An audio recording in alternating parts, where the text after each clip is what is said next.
Andrea Mitchell here, and I have a dear friend, Shea Jones, on the call. And here's the couple of things. I don't know that Shea and I've done a lot together in person, but we've done a lot together over the computer. We have been on focus groups, and we've continued to stay connected. Almost every beautiful picture that you have seen about Reset in the last year, Shea has probably taken the picture of the individual piece or the group box, whatever it was, and shared it. And because she is so gracious in all of the things that she shares with everybody, we all have prettier social media. We all have prettier graphics. I will say there isn't a presentation I think I have done that Shea hasn't touched, and she doesn't even know it. And so I just think having people that are wise, that have amazing talent, I want her to tell you her background and kind of like, because there are people that are not like us, and by us I mean me, that are such a gift to our teams and to our company when they catch the vision of this business, because all of our pieces, parts together make it work so well. She and her husband have an incredible compensation plan video. He's so funny. Anything that I think they put out, they think, how would my audience view this, but how would my friends' audiences view this as well?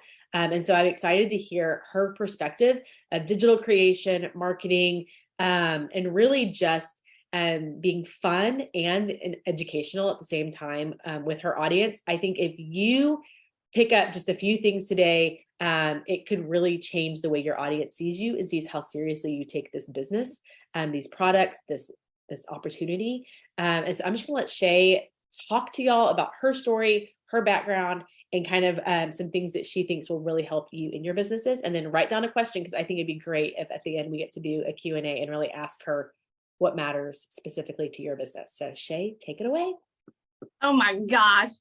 Have you ever had a person, guys, that you just like, you want to squeeze them until their head pops off? I know that sounds so violent, but I'm telling you, like, my amount of love for Andrea is like, every time I see her face, I just want to squeeze her until her head pops off. She is so great. And you guys are so lucky to have her as your sponsor or your upline. I don't know where you fall underneath her, but she is so fantastic. And I am literally honored and privileged that she would even ask me to come on here and share in my strength zone.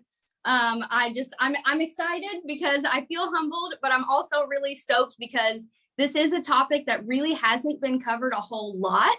And the whole reason I'm doing what I even do has been a see a need, fill a need. So it's like, I didn't plan on kind of going this route, but it's been a beautiful blooming of running down my business road and finding what works and pivoting and filling gaps. And as you all know, you're already on here, you're probably leaders yourself, that it is all about the pivot. It is all about the filling the gaps and making things work. I think that's why women kind of own this industry, is because we are so good at making things work and being the multitaskers and wearing all the hats. And so while we wear all the hats, there is specific niches inside of that and strength zones that we each have. Mine is not business strategy. I cannot tell you how to build this business well. It's just full transparency here. I rely on Andrea content to be like, oh yeah, I should probably tell my team that, or my upline's content of business strategy. My strength zone is design and branding and niche. And that's why I'm here, is to kind of show you what that looks like at its core. So I have notes. You all will know as you get to know me better. We will have a lot of fun. We will laugh a lot, but we will get nothing accomplished if I don't follow my notes, because I tend to ramble like crazy. Okay, so we are here to talk about social media, because this new era where we're at in 2023, as everyone knows, has been a very wild ride, and everybody has sort of stepped back from in-person things, and everybody has filled those gaps with social media. So we live and are drowning in visual stimulation constantly, and it's vital to your business that you make quality content that's eye-catching and unique, so that we can stand out amongst our competitors. Because it's really important that you present yourself in a certain way, because how you present yourself tells your network certain things about you. All right, so let's jump right into it. I've got a few main points here that I'm going to go through, kind of bullet point-ish. Feel free to take notes. And at the end, like Andrea said, we'll have like a Q&A style so that you guys can ask questions and we can get specific feedback that's unique to you guys.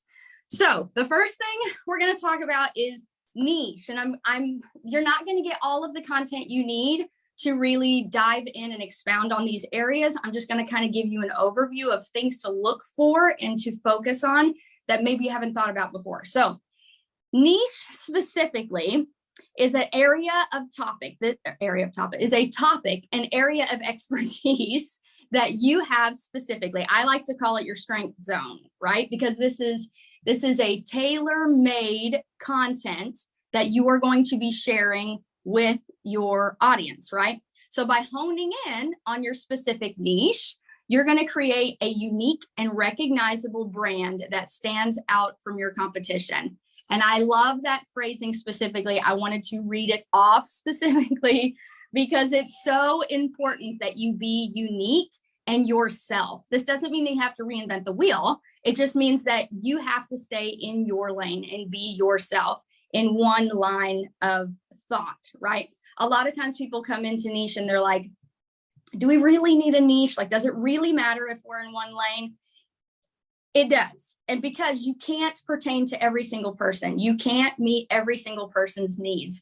And the reason being for specifically finding your niche is that if you tend to try to meet every single person's needs, you're going to lose your following because people come to you and they follow you for something specific that you offer that they're not getting anywhere else. And you were created on purpose for a purpose, and you have a gifting that the world needs, and your niche is that gifting. So maybe you're overwhelmed by the word niche. It's okay. I was too. What the heck does that mean? There's so much going on in my head and bouncing around. And I've tried to sit down and like establish a niche, and I don't know what to do. And this is crazy.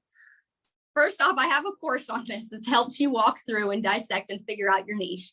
But try to just break it down in your head of what is my gifting? What are you naturally passionate about? What is it that you would offer to people anyway, organically, if you didn't make money off of it, or if you received nothing in return? It's just something that you wake up in the morning thinking about it, right? Could be pottery. It could be hiking. It could be 100 other different things, non-plexus related. Something that you do that's non-plexus related, that is going to be your niche area, your strength zone. These are probably messages you've already been receiving in your inbox for a while that you're already helping people with. So you don't even, a lot of times we feel like we need to like dig up this big thing and like, oh, here it is. And it's coming. And oh, this is what it looks like. And it's beautiful. Like really, it's just, oh, I've been doing this all along. I just didn't realize that that was something that I could really hone in on and expound on and expand on. So think about in your inbox right now, who are you helping and what are you helping them with? And write those down. It's a really good thing for you to write down exactly what you're doing naturally and organically, because that's going to help you stay on track. A lot of times if you just make a mental note, it's going to be in and out. I don't know if you all have children, but I have 3 and it's chaos all the time. So don't write it down. It's going to leave. Okay. The next main point is self-branding on social media. We just talked about how important it is to stay in your lane. Don't try to be everything to everyone. Instead, focus on your strength zone. Who are you? Who is your brand? What type of emotions do you give off? What is your vibe? When you stick to a clear path, the right people are going to align with you. And by choosing fonts, colors, emotions, and texture anchors, you are going to show up more in a cohesive way that's consistent and can build you a loyal following and create a strong brand identity. Strong brand identity. Andrea is actually really good at this one. We have created avatars before for the company of like, how in the world, who are we talking to? What exactly is our target audience? It's really important that you identify who you're making content for specifically, not generally, because the more specific you can be, the easier it's going to be to create content for that person to meet that person's needs inside of your unique niche. I know this is a lot of information. Stay with me. So your self-branding in particular is the most fun part, right? This is what you look like. This is how you present yourself. This is your idea vision casting for your business. And your branding specifically is the promise. Write this down. Your branding is the promise you're making to your network on how you're going to consistently show up and serve them. It's a promise you're making to your network on how you're going to show up and serve them consistently. This is what they can expect from you. And the reason why this promise is important, self-branding is important, is because your followers build trust this way. If they know that, hey, this is Shea and this is how she shows up and this is what she looks like, these are her colors, this is her font, they should be able to recognize Shea Jones from a mile away, even if my name or face isn't on it. And that's what self-branding is. And they can expect you to show up in that way, and that builds trust. And then they want to continue following you and be loyal to the things that you're putting out, the content that you're putting out, because it's consistent in a world that is complete chaos. Can you repeat that? Okay. So it's a promise you're making to your network on how you're going to show up consistently to serve them and what they can expect. Andrew, can you type that out into the chat so that they can have that in case anybody missed it again? Okay, so basically your self-branding is what people can expect from you anytime that you put out content. So when they go in and they're saying, okay, well, Shay's clean, right? This is my my specific self-branding. Clean, minimalistic, straightforward. What is my other ones? I'm trying to think of all the other ones. Peaceful. I have a lot of different anchors that I have that I filter everything I make through there. So when you are creating your brand specifically, and I have another course that walks you through all of these different things and how to establish those and where to put them and how to be organized. But specifically, when you identify what those anchors are, you can filter all the content that you make through those filters, and that's going to keep you consistently showing up in a way that people can expect certain things from you, right? So if you're doing it in the right ways, your network is going to say, oh, that's Shea, and I can expect her to have clean, minimalistic, non-overstimulating graphics that are going to help me get straight to the point and get exactly what I need. Shea is efficient. So that's what I'm saying every single time I show up consistently. Shea is thoughtful. Shea is consistent. Shea executes things and follows through. These are things that people look for when they are choosing who they're going to follow. So if you don't have those things lined up, it can kind of come across chaotic, specifically visually chaotic, which is a very big deal considering that everything that we do involves visuals nowadays. Since we're on social media, how you look matters.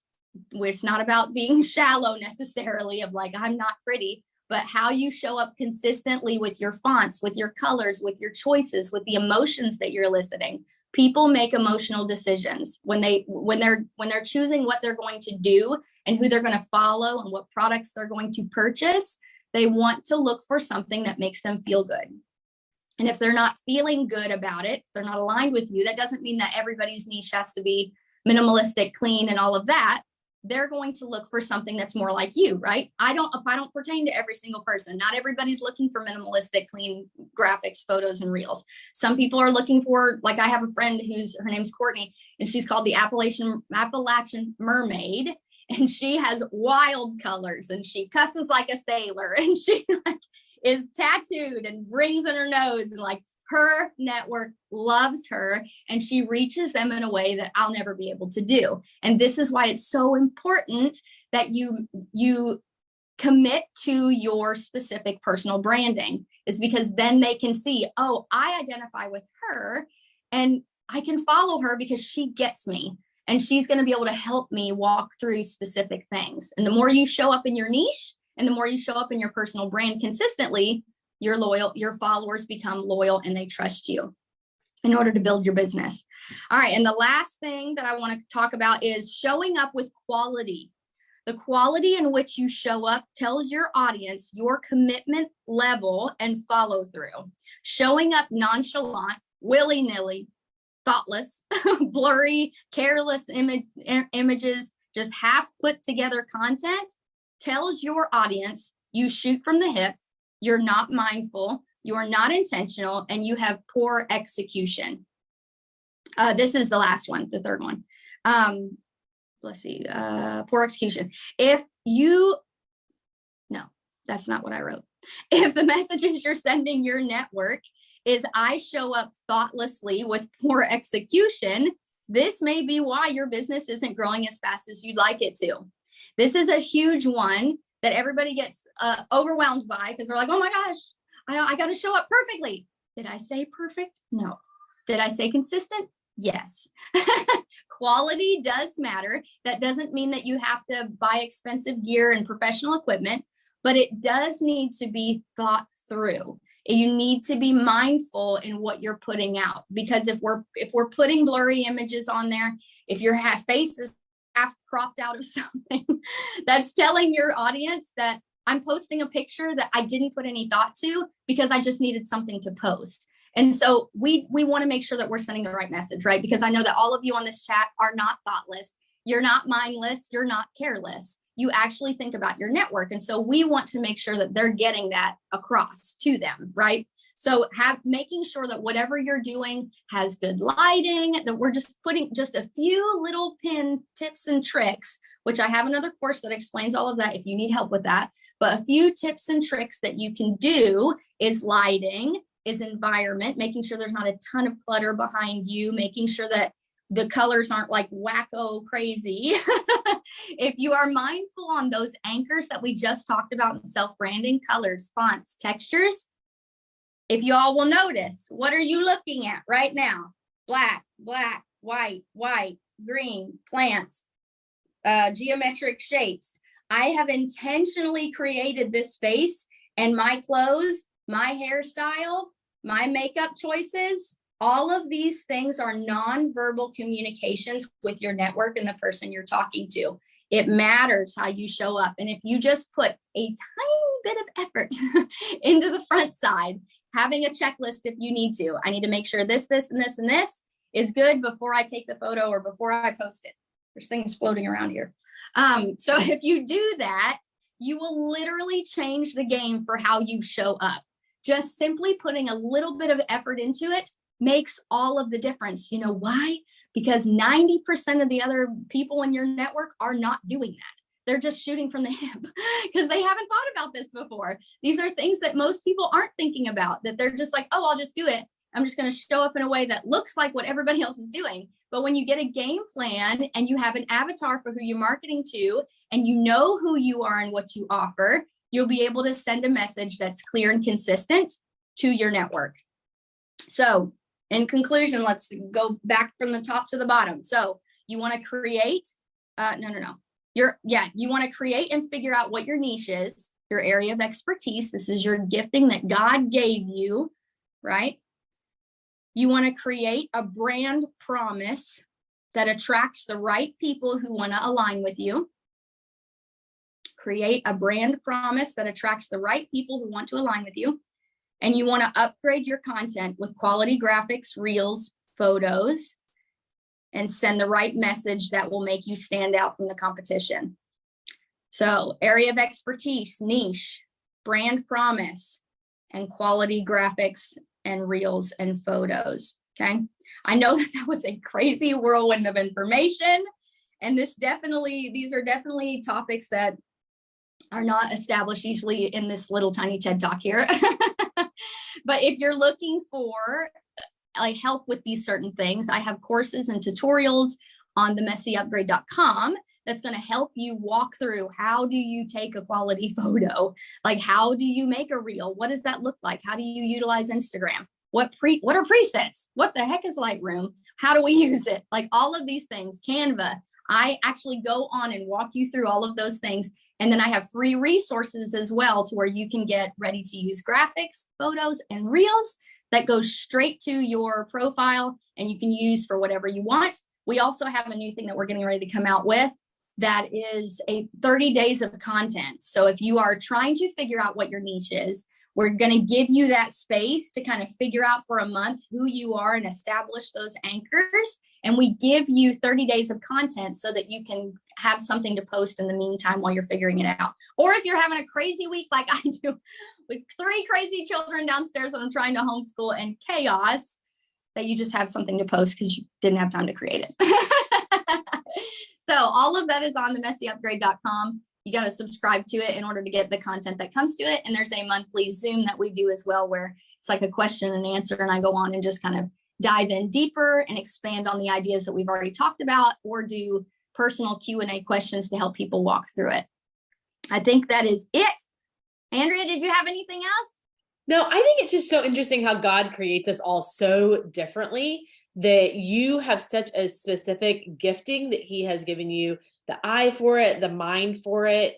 And then he gives you all of this, these resources that we've seen it, and it's happened a lot. And I just want to address it. In the last 9 years, we've watched a lot of people create, content, a lot of, like workshops or, like brands outside of their Plexus brand. And what I think is so amazing about that is that it's them coming in and doing this business, which we all do and we love. We share their supplements, we build teams, we recruit business builders, we help develop new leaders. But at the same time, you have this, we'll call it a niche, but you have this gifting, this strength that God goes, you can also diversify here. You can diversify your income and strengthen the business that you already have with Plexus by leaning into this strength, creating this workshop, and then it actually strengthens the whole company. Do y'all see how Shea having this like wisdom in this and having the messy upgrade actually strengthens Plexus as a whole, because because of everything she's put together, all the pictures that she's taken it. And y'all, if you don't know which pictures I'm talking about,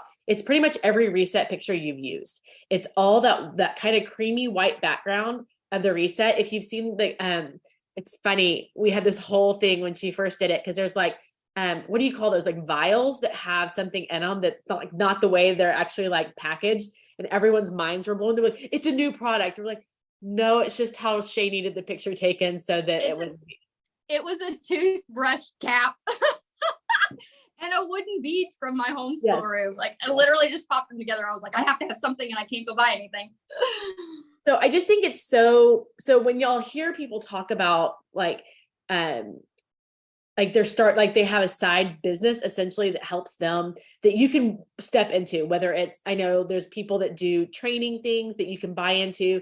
There's people that have like what Shea's doing with the content calendar and really helping you with digital marketing. That is totally up to you, but it gives you an avenue, one that's Plexus focused for the most part. So it's very on brand with what our branding actually is and what our product actually is, and how we message as a company.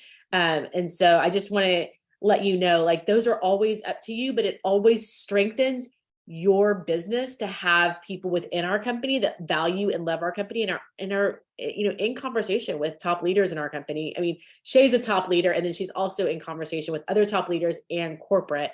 So that just as a whole strengthens. So there used to be kind of like this disconnect between people that would have like a side business that would actually strengthen their Plexus business. And I think we've come to really learn that it strengthens the whole company when we do that. So I just want to give that.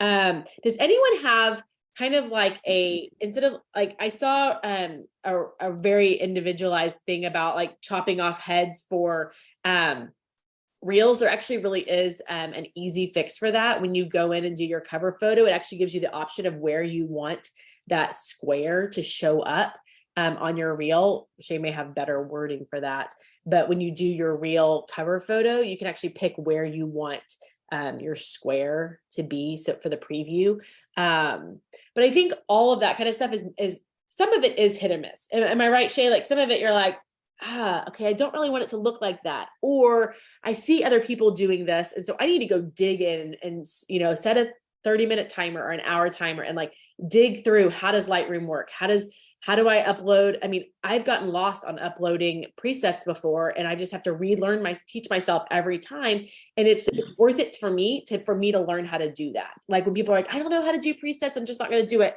It is worth it for you to learn something new, learn a new skill every once in a while that will long-term help your business. Sometimes presets are not, everything has a yellow filter of it on, everything has, a cloudy filter that you're like, golly, every one of her pictures looks the same. Sometimes it's just a clean preset. Julia Carty and I both have the same, I don't know where we got it from, but it's just called clean. And she'll say all the time, like, just put clean over it. And all it does is it crisps up the photo and brightens up the dark spaces and just makes the whole thing look more like clean. I mean, for lack of a better term. So it really can depend on how you want those things to be. Shea, what would you say if someone just feels completely overwhelmed by the niche, by the branding, by the fact that, oh my gosh, my whole Instagram looks like a mess. And I just posted about my dog yesterday. And I've already done all these wrong things. Where would you say is like a really good place for like just the average Jane to start today? Like, okay, this is the thing I'm going to do today. This week, I'm just going to focus on this, and I'm going to work all the other things in as I go. Branding anchors would be the first place that I would start, like for your personal branding, because at least even if you don't know what your niche is, because I don't feel like it's not a straightforward thing, which is why I created a course to walk you through it, because it's such a difficult thing to do. Like I watched not millions, but there aren't a million, but I watched probably 25 videos on what is a niche and how do you create it. Like over the last 5 years, I've consumed so much niche content, and I still feel like I was lost. Like I was like, I don't even know what to do here. And I was putting in the effort. And so it wasn't until, I don't even know why this took me that long. I should be ashamed of myself, but I finally was like, okay, babe, because my husband does this professionally. Like he shoots music videos. He does he does documentaries. He does all of those things, Hootie and the Blowfish, all like country music videos. So he does this professionally, and he is beautiful at presenting branding, like what it is. So he's the one who actually walked me through how to figure out what my niche was. And then after I did that, he's good at the technical side. So I came in and made it applicable and relevant to what we do, which is why I created that course. So even if you don't know what your niche is, at least if you're showing up and you look visually cohesive, you can start there. And you don't have to be married to anything. And I think that was a huge obstacle I had to overcome, is that I felt like once I established it, I had to stick with it forever, even if I hated it. And so I think my husband actually gave me permission. He was like, babe, chill.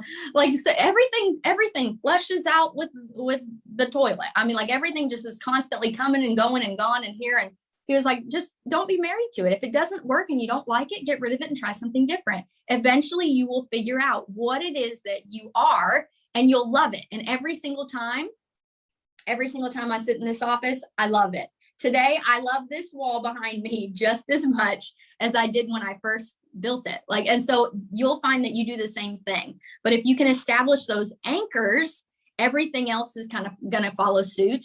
And specifically inside of those anchors, you're going to get keys and tips for tip-offs for what your niche is. So self-branding for sure, and creating those anchors. Yeah. And when you said anchors, the thing that I wrote down is Andrea is blank. Andrea is blank. Like, who do you want your audience to see you as? Like, Ellen is fun. Becky is thoughtful. Like, and so when you circle back, it's not that every single thing is all fun all the time, or for Becky, everything isn't like, deep thoughts with Becky sitting in her sunroom, but people know they can circle back to that. Like people know, like, this is an anchor of, I can do this. And then Becky's also going to share her corgi, or Ellen's also going to share the twins, or, there's all these other things, but the anchors are, this is who I am. And this is why people continue. I have so many people that, like, I hadn't been posting a whole lot of Plexus or Ella stuff for like a week. And I posted some Ella stuff just this weekend, and people were like, thank you. I've been missing so much of your Ella content. I'm like, I forgot my anchor. I forgot the thing. I mean, because that's what it is, right? That's why most of my audience, I don't even pay attention to, continues to show up day after day, week after week, is they're looking for that content. What is that content for you? Like, everybody's is, as you can tell, Shea, Becky, Ellen, and I are all going to have completely different contents, and all 4 of us gratefully will have 4 different audiences. So even though Becky, Ellen, and I have huge overlap, I have huge overlap with Becky and huge overlap with Ellen in our personal lives outside of Plexus. People will follow me for one reason, and people will follow Becky or Ellen for a totally different reason, and they will sign up with us for different reasons. They will sign up with us for different connections. So even if you have my sister and I, as y'all know, I mean, obviously our overlap is ridiculous, but people are following Sarah for her current journey that aren't going to follow me, but they might find me and feel like they identify with me and my world and Ella and all of this, and then decide, does that make sense that there's a different identifier with you? And I just think that that's such a huge thing for you to actually write down. Who do you want your audience to see? And then another key that Shea talked about that I thought was really key was, who are you talking to? So like, Shea, do you pick a specific person like on your potentials list, or do you have kind of an avatar, like what we kind of a customer avatar like we created for the company at one point, which was like, this is what everything's going to flow towards this type of person, but she doesn't actually exist? It's like an avatar. So I have people, I walk my people through a niche statement. So it's like, Hi, how are you? Good to see you. I help blank. So who is it? Is it a woman? Is it a man? Is it kids? Is it dogs, unicorns? What is it? Who are you helping? Be specific. And then their age. So I help, mine is women, ages. And then I used to have people do a 15-year gap. Like, what is it? Is it 35 to 45? But I'm doing like, just pick an age. I know that sounds really bizarre, but the more specific you can be, the better your content will be, because you're creating for this one person, but other people who aren't that age are going to relate to that. And so if you can stay with this instead of going like, I'm meeting Sarah, who's age 35, right? I'm creating content for her. Somebody who's 55 might go, oh man, yeah, that's really good. I needed to hear that. Somebody who's 25 might be able to apply that to themselves as well. But if I go, hey, this 22-year-old over here, hey, remember when we went to Disney and we bought crop tops? Right. The 55-year-old is going to be like, what the heck? Like, that doesn't apply to me at all. And you're going to lose them. And they're not going to come back, because they're going to be like, I don't have any idea what that means. And it's not anything that's personal. It's just like, hey, there's a lot of stuff that we have going on in our lives, and I'm intentionally having to carve out time to come to these profiles and get something from it. And so if it becomes white noise, people just unfollow you. So I've created that avatar. And actually, Andrea is the one that got me thinking in the beginning about creating a specific avatar and honing in, instead of doing a 15-year gap, having an age. What is her name? What does she do how does she wake up? What's she drink in the morning? Like, where is she going on vacation? Like, what's her family life look like? Like, by creating that avatar, you're able to make content that is unreal. Like, it's incredibly specific. It's incredibly significant, and outliers are still going to be able to apply it to themselves. It's going to be relevant. Say it that way. I think it's so key. I think, do y'all feel like if you get too specific, then you'll lose everybody else? Because I think that seems to be a common theme. And I think, imagine this. Imagine if you were going for Sarah, Shea's girl, and she's 35 years old, and she wakes up and she, drinks only water in the morning, or she's trying to figure out, like, how do I stop drinking Diet Cokes in the morning? Whatever Sarah's life looks like. And like, I'm looking at Kristen and I'm looking at Roxanne, because both of y'all nodded your head, and y'all are totally different life stages, but y'all pick your person. And then the person, Kristen, that, here's what I think happens is you end up picking yourself. You end up actually marketing towards yourself, or for me, the person I was at the beginning. So like 37 years old, how old was I when I started? Somewhere around there. I was in my late 30s. And like, I just think about, that's the person that I actually am going for, because that's who I was 9 years ago. And that's who I think is still looking for this, as opposed to who I am today may not actually be looking for all of what we have going on. Does that make sense? And so but if you get really particular, then, and it can be a potential. So right now, mine is a very specific potential, and everything that I do in my marketing, in my stories, when I create graphics, when I pull graphics, when I talk about pricing, when I talk about the opportunity. Honestly, when I even create stuff for the team for calls and stuff, it's all with this one mom in mind that I know is already an entrepreneur. I already know, has small kids, has big hopes and dreams for them. They can't afford it. Her husband, works really hard doing this. And it's so specific. And that gives all of my content a meaning, and it gives me purpose. And that doesn't mean that if this girl never signs up, I promise you, I could sign up 20 people with that exact same content. Does that make sense with you? And it does not have to be like, did I reach the 60-year-old woman who is in my Bible study? Maybe not. Did I reach the 22-year-old, that teaches that is my daughter's Young Life volunteer? Maybe not. But I got all of the people in this bucket that were entrepreneurs, that need an income, that have small children, that are trying to, diversify their income or trying to leverage their time. These are the people that I got. And this is exactly what I wanted to get. I wasn't looking for the 60-year-old that's looking for retirement. And I wasn't looking for the 22-year-old who wanted a part-time job. I literally was just looking for these people. So it's okay that these are the only people I attracted. Does that help a little bit for y'all to not feel like you have to get every single person? Now I say that, now Roxanne may, when she starts marketing, may get that whole other group up there, right? And Kristen's younger than me, so she may get a whole younger group than I have, like brand new mamas, like first coming in or even thinking about becoming mamas, and I just think that's important. But go for it, Beck. I just had a quick thought too, because I think, and I know this because I've talked to enough of you guys, that you think that you can't post until you've totally figured out your niche. Part of what's happening as you're posting is you're figuring out your niche. And I want to tell you that I think the number one thing is consistency. Like when Shea was talking about how you show up.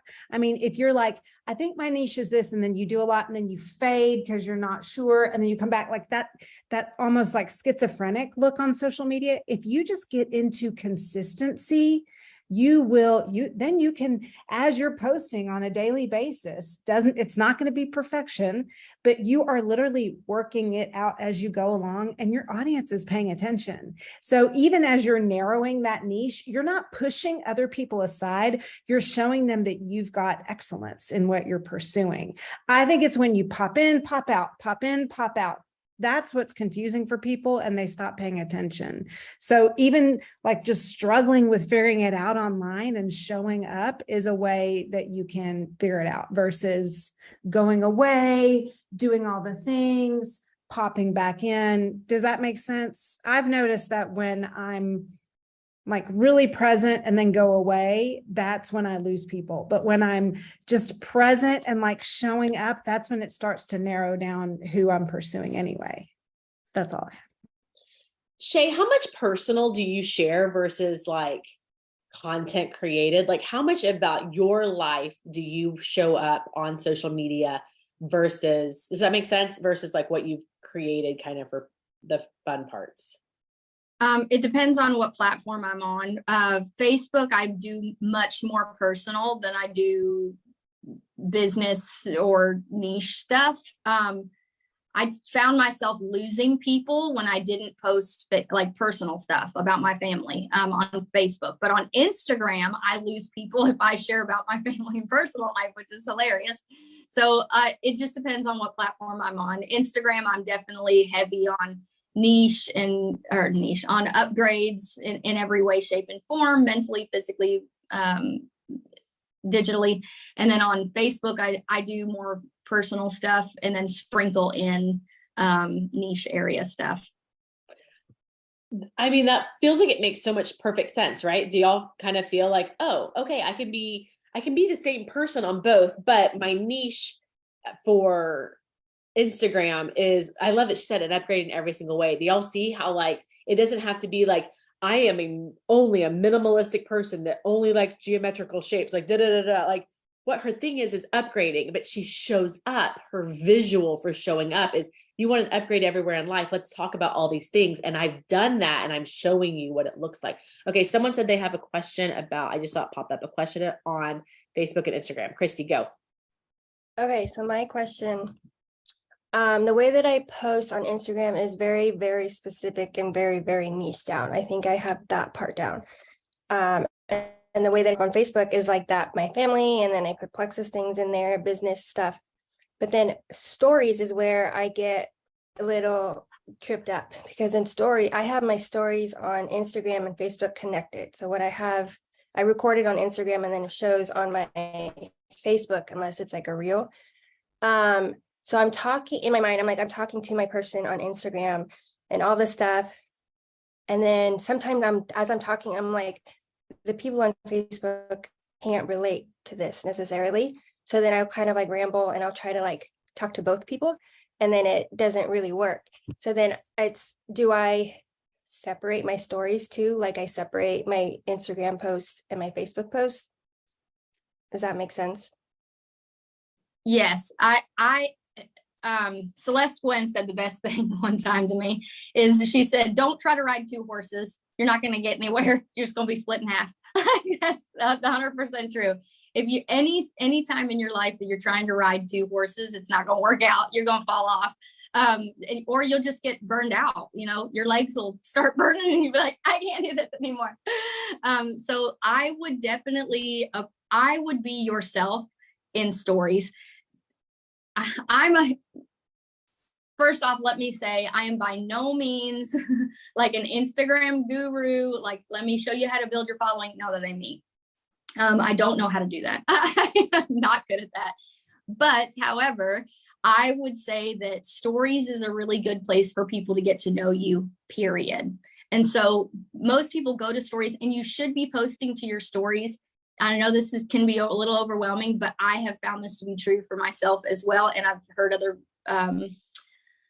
influencers say this as well, is that the more you show up in your stories throughout your day, like 8 to 10 times a day throughout the day, the more views you get on your stories. People come back consistently to get to know you. And so if you're going to be doing 8 to 10 posts on your stories, it should probably be something that's easy for you to do, or you're going to find yourself burned out. So that's another reason why I try to stick to just personal stuff. Mine's connected as well. Anything that posts to my Instagram goes straight to my Facebook. But in my stories, I just kind of show up and do like little get to know me's through the day. And then I'll also share some Plexus stuff. So I don't know what your niche is specifically, but maybe just be more, I'd encourage you to be more personal in your stories when you show up inside of your niche. And that should be applicable to both Instagram and Facebook, because Instagram, even though it's a little less personal, they still want to know you like that. That's the building the trust part of it. They may not want to consume that content, but they still want to know who that content's coming from. Does that answer your question? Not really. Okay, sorry.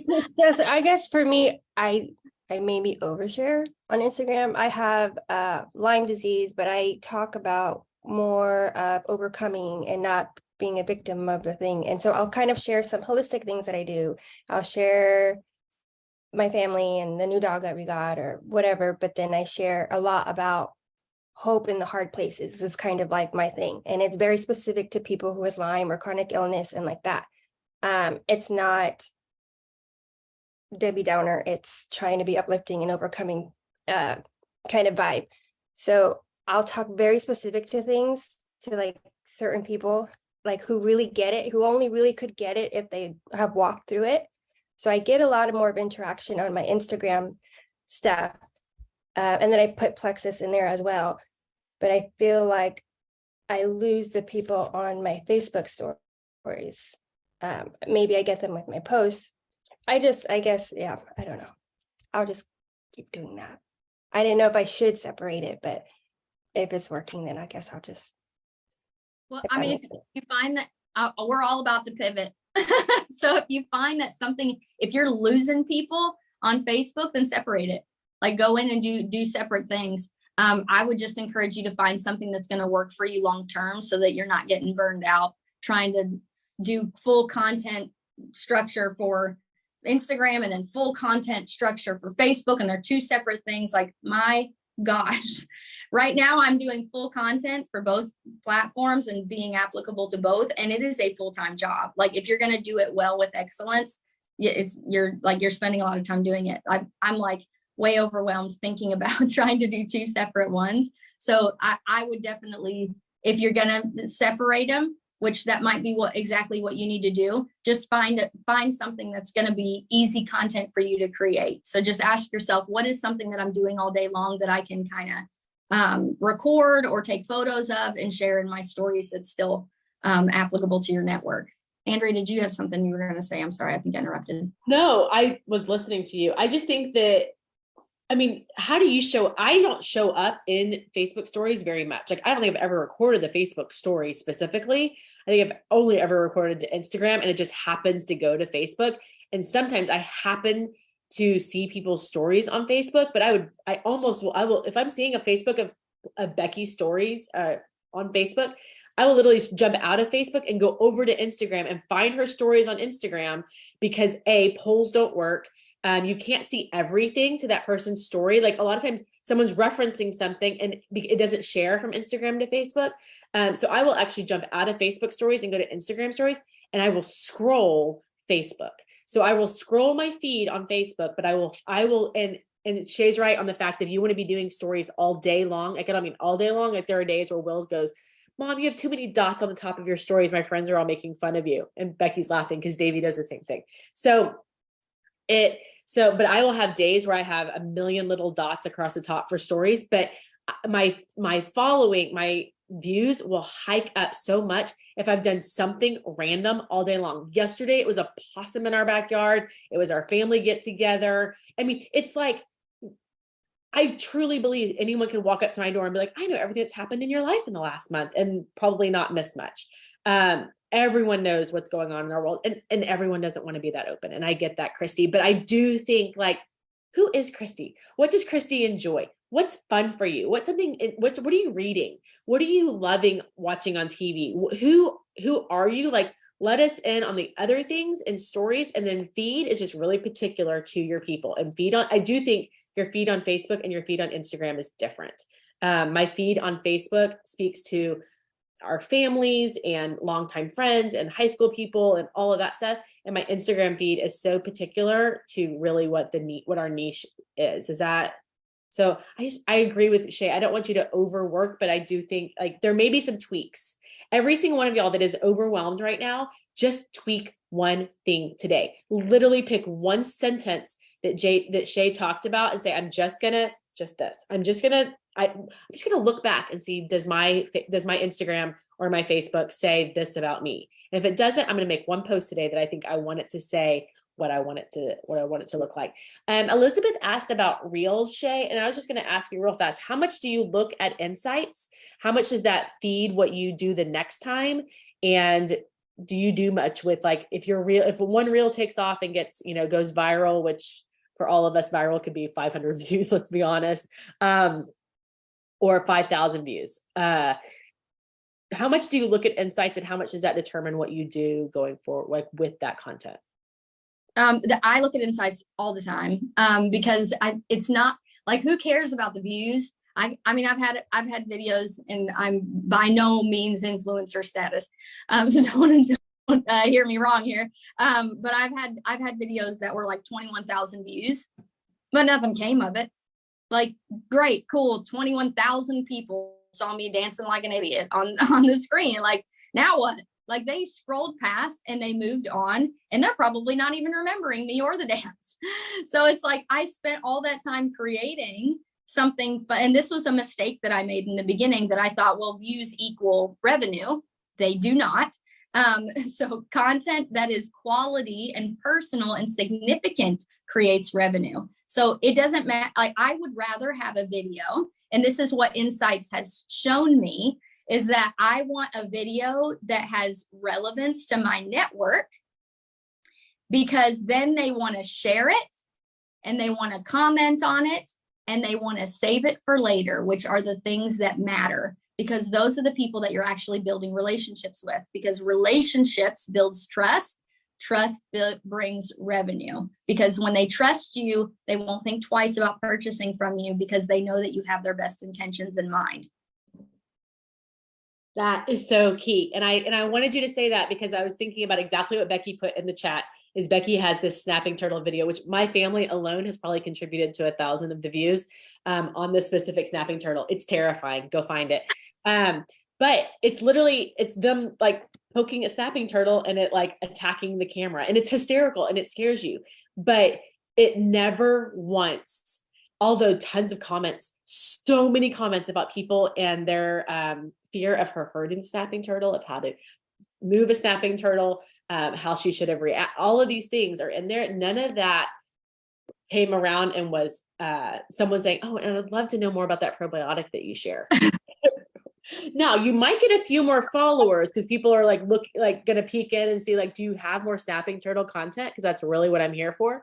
But I do think like if you have a reel go viral, the most important thing you can do is show up in your stories, because they're going to go try to find out who you are. The second I see a reel that's funny, I'll go to that person's profile and I'll be like, who is this person? Oh, no, I'm out. Like I'm out. Or they have like 4 posts in their feed and all they have are stories. I'm out on that too.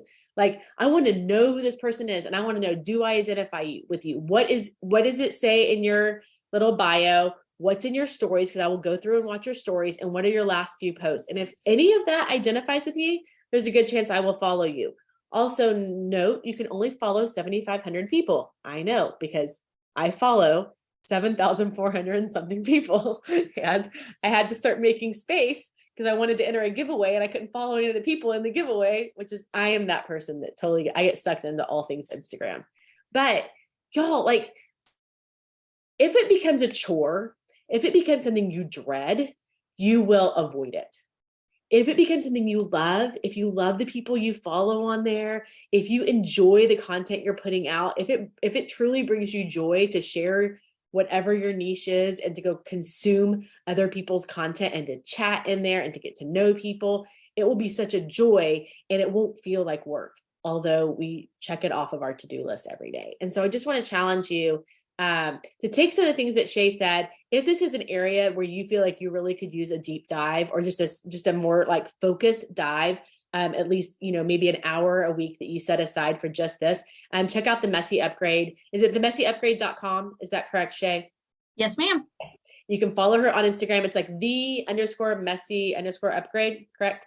And I just shared her reel today last night on Instagram stories. I do think sharing each other's content, when you find value in it, like show the world who else you're working with. Show them the kind of people that you get to do community with and that you get to teach and train from. Show them who we are out loud. So thank y'all so much for coming. I cannot wait to see just one little tip that you got from Shea today that you felt like was valuable for your content. And, just those small tweaks, and it will be amazing to see what you do with social media over the next year. So we will talk to y'all later. Thank you so much, Shea. I really appreciate it. Bye. So glad to meet you guys. Bye.